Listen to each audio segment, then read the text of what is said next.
I've always cleaned as I cook so that when it gets to the end of the meal, there's minimal mess. My husband is the opposite. When he cooks, it's like a bomb went off. I've encouraged him to clean as he cooks. And if we're doing a big meal / holiday meal together, I often make sure to assign him that role. Like most people, one of us cooks, the other one cleans up. I am the better cook, so I cook like 80% of the time. He gets an easy cleanup. I'm busier than usual at work, so he's had to step up. Whenever he's done, the kitchen is a mess. I don't even get how it happens. There will be oil splatters untouched, stuff drying to dishes, peels and meat. I'm not about to let food sit out overnight, so after I'm done eating I'll start the process and won't get to really relax much. Last week I asked if he could please try cleaning as he cooks. He told me the rule is one person cooks, the other person cleans. I said, I get that, but you're leaving me with a huge mess every night. He said, I just don't have the time to clean up when I'm focused on cooking, knowing full well I'll see him scrolling on his phone. I just got so fed up, so on Sunday I made a big pot of chili. I didn't clean up as I worked. When I was done, I served him, sat down, enjoyed a beer and dinner. When he finally went into the kitchen, he said, "What the? Why is there such a mess?"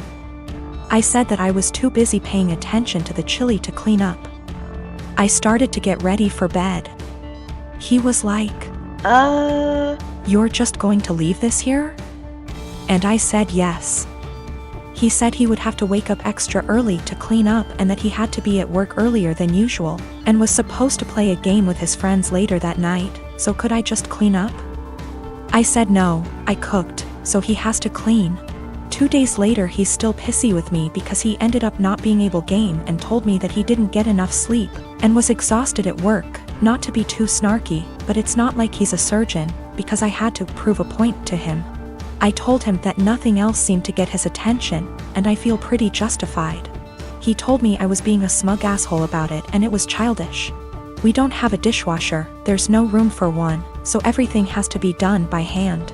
Additionally, doing the dishes means cleaning up the counters and stovetop and sweeping the floor, taking out the trash if need be.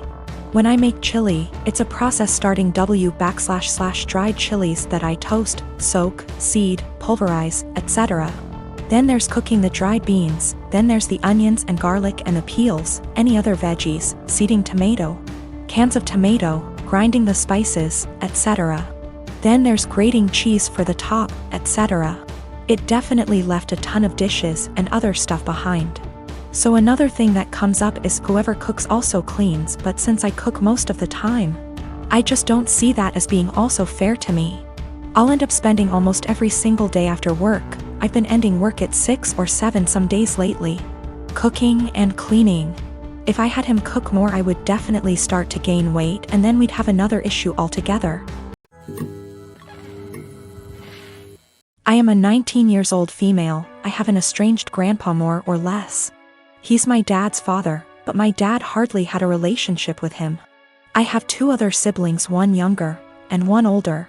My grandma divorced my grandpa when my dad was only 10. So he lived with my grandma his whole life in a different state and didn't see him. When he got older he saw him a little more and my grandpa started coming around a little bit more as well. He'd stay for a week at a time and then go home. He was an old, bitter man to be honest. He never got remarried and lived his whole life in his coastal town with the same friends he'd had his whole life. He wasn't pleasant to be around and could hold grudges longer than anyone I've ever met. But regardless of this, he was filthy rich. He owned a successful business that he sold for $1 million. He retired after selling, but his house sits on an island as well as the biggest piece of land on the island. So it sold for well over $3 million. I was never close with my grandpa, but I took after his sister who is in right now and he adores her. He always told me that he was proud to see me follow in her footsteps. He died a few months ago. Since then, my family has been torn apart. He left everything to me. He essentially liquidated all of his assets and it ended up being close to $8 million.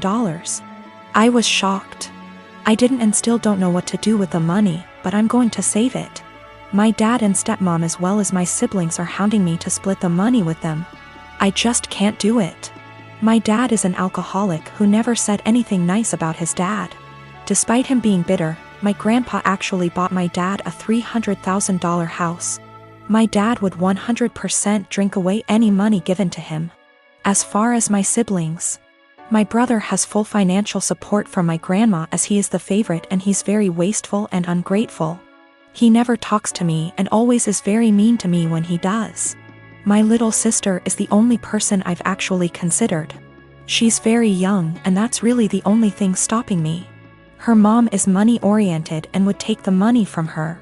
So I'm waiting until she turns 18 and I offered to pay for her college. But now my family is telling me I'm unfair and the money doesn't belong to me and I'm not deserving of it.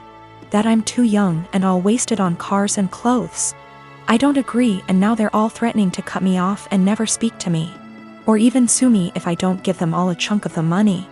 I don't know what to do and I'm buckling under pressure here. I've already had 2 police officers out to my house because my dad is claiming I stole the money from him. Everything was through an attorney. I know I did nothing wrong legally, but morally? There's this girl that lives in my uni halls. We're not roommates but we are flatmates. We are both 19 years old. Let's name her Kaya. I met her in September when we started university and moved into halls. We're not best friends but we are friendly. We don't really spend much time together. Over time, my friends noticed that Kaya tried to copy me in everything. It started slowly, accessories and some clothes. Nothing major. I didn't even notice until people started pointing it out to me. I have a rather distinct style and she started copying it. I don't know the style and she's free to wear what she likes but it's the exact same copies of my outfits which is very odd. But then, it started going further. I dyed my hair, she dyed her hair, I bought something for my room, she bought the same thing. I started chatting with a guy. She became obsessed with that guy to a point that whenever I had a male friend or guy I was interested in over, she would go out of her way to try and get their attention, coming down to the kitchen in nothing but a towel, she never used to do it, etc. And she would do anything to attract attention. Now, don't get me wrong, I couldn't care less if the guy was looking and even if it was my boyfriend looking. I'd have a beef with him not her but the blatant attention-seeking behavior was just odd. I joined societies and sports and after she found out, she joined the same ones I did. Basically, everything I do, she copies eventually. It's just really creepy but I haven't said anything, I wouldn't even know what to say. Over the Easter break, my friend and I were at my family house. A bit drunk and decided to test out whether Kaya really copies everything I do. I made a post on social media about shaving my head. My friend does hairdressing and she helped me out faking shaved head and I posted a photo with shaved head. I deleted the photo few days later and forgot about this whole thing. After Easter break was over, we had uni exams and I was focusing on that. Imagine my shock when I came back and Kaya had shaved head. And she was pissed when she saw me. She started shouting how I lied to her and why would I do that? She went on and on and on, really angry. Admittedly, I ignored her and hid in my room. She sent me a text telling me that she expects me to pay for her wig as it's my fault she shaved her head. I replied that absolutely not, that it was not my fault and she decided on her own to do that. She kept attacking me over it every time I saw her. It's been a few days since I came back from Easter break. My exams start tomorrow and yesterday I received an email from my university, asking me for a meeting over the issue. She reported me to uni over something she's done. I am genuinely confused, was I really in the wrong? I am 19 years old and my parents are in their 50s. For as long as I can remember, I have been allergic to several things: dairy, wheat / flour / gluten, legumes. Since I was a young child, my parents have completely kept all of them out of our house. While other kids ate breakfast cereals, I ate fish and assorted pickled vegetables for breakfast. While other kids had Lunchables, I had grilled chicken or fish with, again, assorted vegetables, usually sweet potatoes. While other kids ate birthday cake at the birthday party, I had an apple. I never questioned this until a couple of months ago. I was at my aunt's house for my birthday party, and she made brownies for everyone. For me, she took great steps to make them with almond flour and avoided all of my allergies. I started eating them and thought little of it until my aunt suddenly looked at me and, in a panicked way, asked which plate I took the brownies from. I pointed from the one where I got my brownies, and she immediately stood up and told me we had to get my EpiPen. She raced to ask my mother for it, and I sat there scared out of my mind because I had never mistakenly eaten flour before. I noticed my mother had calmed her down, and then she said that we don't have to worry because she had switched the plates of brownies. And after all, I had eaten the ones made with almond flour. I found this incredibly odd because, really, why would she swap the plates? That doesn't even make sense. But for the time being, I let the issue rest.